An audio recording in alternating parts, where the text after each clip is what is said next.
you get genetic information is when they ask you about your family history, which is very, very crude. But in the future, I think people will be born with their genomes already sequenced, and then one could determine whether with certain kinds of things like breast cancer, if you're at high risk for breast cancer, you'll get screened more often. I mean, here's the situation. We're all at risk for certain kinds of diseases. Everyone is. And so it's a matter of knowing which ones you're at risk for and then getting screened for those so that you could catch it much earlier, long before the onset. If you wait for a disease to form before you try to actually treat it, then it's much, much more difficult. If you can predict it's coming, keep an eye out for it, catch it early, you have a much better chance of managing the disease properly.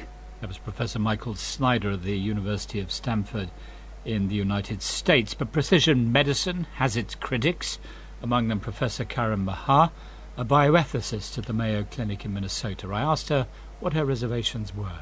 History shows us that other screening programs have struggled with false positives. So prostate screening